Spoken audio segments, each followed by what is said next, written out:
Our next bout is a 190-pound catchweight bout scheduled for 3 3-minute rounds. Introducing first, fighting in the blue corner, making his second BFL appearance, this man stands at 5 feet 11 inches tall. He weighed in at 190 pounds. With a record of no wins, 1 loss. Representing Clinch MMA in Port Coquitlam, BC, Scott Pipping.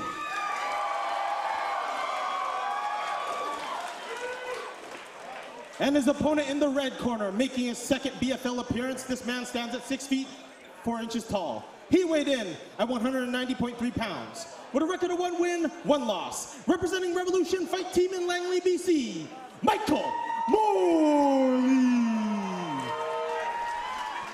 And your man in charge of the action is Tony Williamson. My fiance. All right, here we go. This one's scheduled for 3 3-minute rounds. It is an amateur catch weight of 200 pounds. Tony Williamson is our referee. Mike Morley in the black with white and gray. It is Scott Pipping in the black with green trim, and or Pipping rather comes right out off the bat. Pipping being the aggressive and the feet.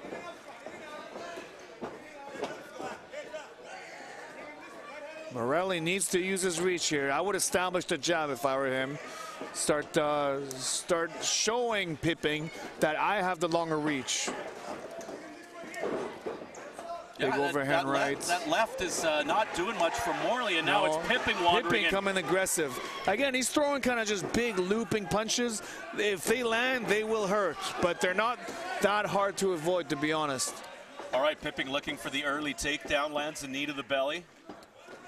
Right, both fighters fighting hard. Again, it's early in their career, so they don't have the self-control just yet to pace themselves.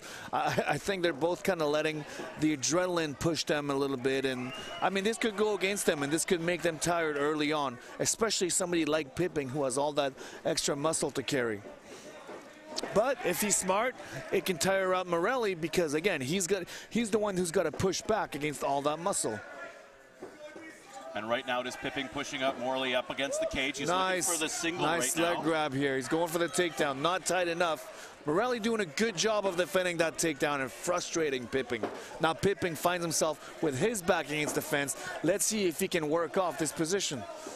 Nice knee from Morley in the clinch there. That's and right. For just a moment, Pipping sort of let both hands just drop down for a second there. That's right. Now and again, relentless with that takedown, Craig. He's going again, but he's not finishing. It's almost, I think he's kind of, you know, spending a lot of needless energy and going for that leg, but not finishing it. Morley looks like he's just sort of taking a little bit of a rest right now. You're right, just absorbing the storm, so to speak, and letting Pipping kind of come forward. Look, I think he's starting to tire already just by the way he's kind of letting himself be pushed back against the cage. He's slowed down already. I mean, he could recover. We'll see. All right, 45 seconds to go here in round number 1. Once again scheduled for 3 3-minute rounds. Nice right knee, partially blocked. Morley just kind of leaning on Pipping right now. There's weight, a lot of weight on Pipping's shoulder there. Morley now is the busier of the two fighters. Nice knee again from Morley. Right, and again, those knees to the belly will add up. I always say they're like long-term investments in a fight, right? They will add up later on in the fight. They'll sap your energy. Think of it as taking away 10% each time. And but you know what? Having said all this, this is where Pipping wants to be, is in close. Pipping wants to be in close, but truly he wasn't doing much from that position. You're right. You're right. He was still winning the fight. I would still give it to him just on sheer aggression. Pipping was pushing him against the fence, and Morley wasn't doing much, really. Morley should have been using his jab and using the footwork to move around. It's not the most exciting round, but I would still give it to Pipping, really. You would? Okay. Yeah. Despite the knees that Morley landed? Yeah. From the clinch, yeah? Yeah, okay. I guess there was some knees landed, but I don't know. It was still Pipping controlling the fight and pushing him and going for takedowns. Well, you had a good shot there of Mike Morley, fighting out of Revolution Langley. Tyler Jackson giving him some between round instructions, what do you think he's telling Morley to do? I think a distance kind of thing? Absolutely. That's really the best thing to do. You know, it's use your jab, use your kicks, and circle around. You know, in the first round, he was just kind of standing there and letting Pipping come forward. All right, we'll see what Morley does here. Round number 2. Lands a nice jab right off the hop. See, he should be jabbing right away. Just pawing with that jab. And Yeah, it seems like he's just waiting a little bit more, right? Yeah, at least he's coming forward. Looks like he's setting up a right hand, Morelli. Oh, and there you go. Using the reach. Now from Morley. Very long arms. He's got long arms, Morelli. And you see how he's got Pipping panicking a little bit when he has him against the fence. Nice takedown, very nice. Grabbed the single and got him down. That's after right. Morley with a nice combination, set up by a couple of kicks to the to his left side of the body, which were nice. You're right. You know, it's almost somebody like Pipping. He can't use ground and pound anymore. It looks like he's setting up a leg lock. Oh, and a guard pass. Very good. I'm surprised that somebody like Pipping is going for a submission. I think he's been training a lot of ground. Well, he's got one hook in right now. You're right. He doesn't have it just quite, though. He's almost falling out. And he's got to get that left leg around and in if he can to get that second hook in, because he's looking for that rear naked choke right now. You're right. He doesn't have the best position, though. I always tell my students, go for position first. Now he's got that left hook in. Now the right hook's out. That's right. He's almost slipping off. When you're taking the back like this, you should always try to position yourself lower than the head. Right now, he's a little bit too far forward. Okay. He could be bucked off. Morley doesn't seem to be sort of reading that. There's no effort for him. No, he's controlling his wrist right here. Right. As long as he has a wrist, he's safe. You need two hands to do a submission. Right. But Morley's not really looking to get out the back door, so to speak, right now, is he? No, I think he's resting. He should be doing something. But I don't know, when you got a big monster like Pipping on top of you like that. Oh, and there you go. Very nice. Now Pipping is in a good position. He could be, he's almost got a choke here. Let's see if he can do it. There. Yeah, it's not really on the throat, but it could be covering the mouth. And now he's got the top position. Good escape. Nice escape from Morley there. Now Pipping finding himself in half guard. Morley, nice stand-up and a reversal. Beautiful, beautiful change of pace here. And Morley's got about 40 seconds left here, round number 2 to work with, do some damage, and try and steal this round from Pipping. That's right. It might be too little, too late, though, unless he can land some body ground and pound or a submission. Once again, he's not hitting to the head because those are against the novice rules. That's why he's looking for the hammer fist to the side of Scott Pipping. Pipping trying to escape here. He's stuck in a bad position, but he doesn't have much time left. Now he's in full mount, but it's difficult really to take advantage of full mount. That's right. When you can't hit to the head. No hitting to the head. Limits your offense quite a bit, but forces you to look for the submissions. I would give this round to Pipping again. He controlled with the takedown and the ground and pound. We saw a nice comeback from Morelli, who is definitely still in the fight, but unfortunately too little, too late for the Revolution fighter. Yeah, Morley started that round off really nice with a combination, couple of kicks landed, but then Pipping with the nice takedown and probably was on top for about two and a half minutes of that round. You're right. The majority of that round was Pipping in the top position with, with a submission attempt when he was on the back right there. I definitely got to give that round to Pipping for sure. Right. And you just know that we see Mike Morley in his corner there. You just know that they're saying, listen, you got to do what you said in between rounds 1 and 2. Circle, circle, use your feet.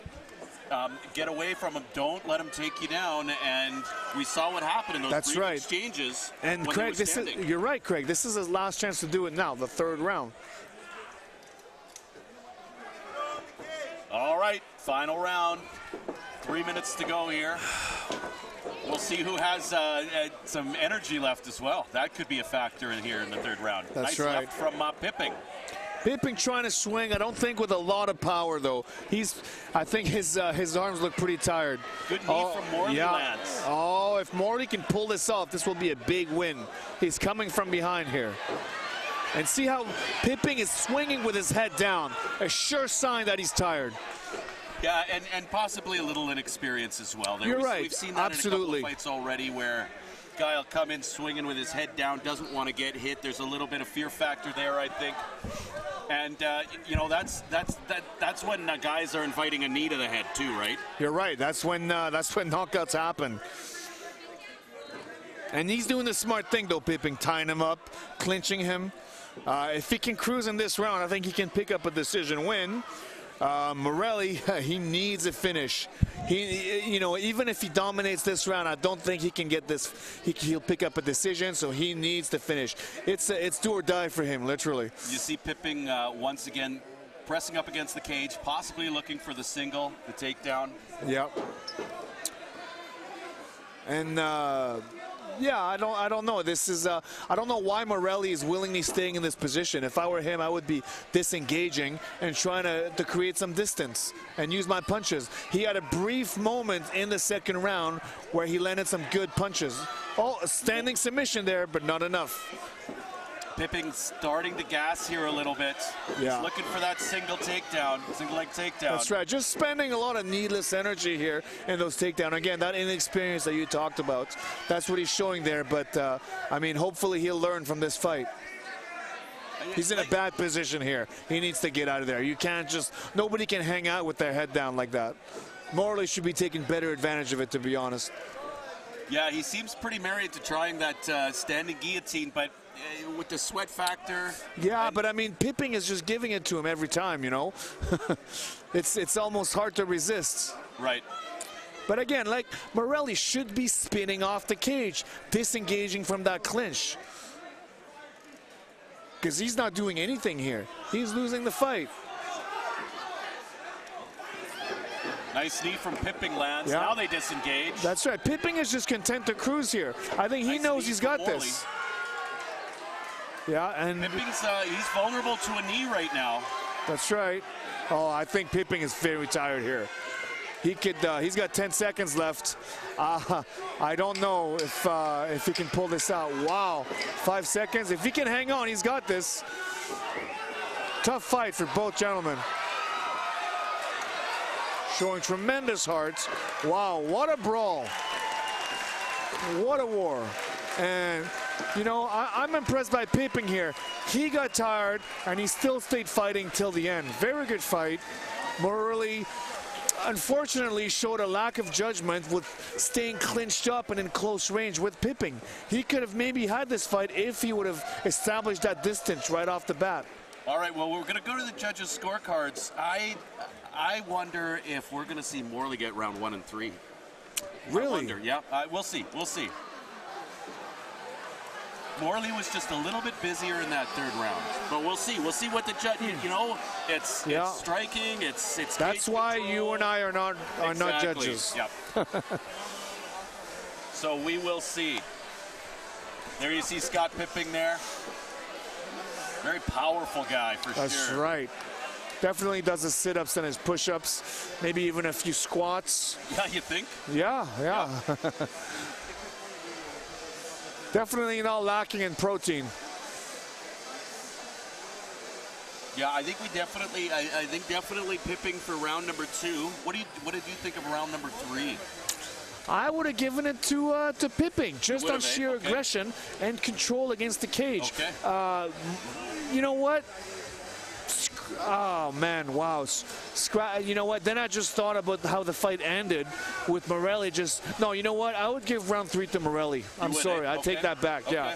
Yeah. Round 1 definitely to Pipping. Round 2 to Pipping as well. Okay. Yeah. All right. Well, we'll see how the judges viewed it. Like you said, it's not up to us. No. Our ring announcer, Ryan Ventura, just trying to get the final numbers in here. Bear with us just for a moment. We'll have the numbers.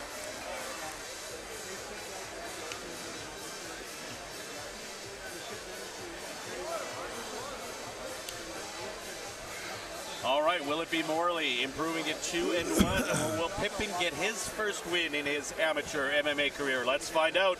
For the official decision, inside the cage we go. Here he is, Ryan Ventura.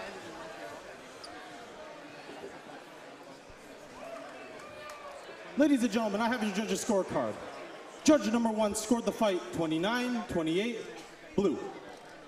And judge number 3 scored the fight 29-28, red. And judge number 2 scored the fight 29-28 for your winner, the fighter in the blue corner, Scott Pipping. All right, Scott Pipping with the victory. And like, I think a fair decision. Split decision.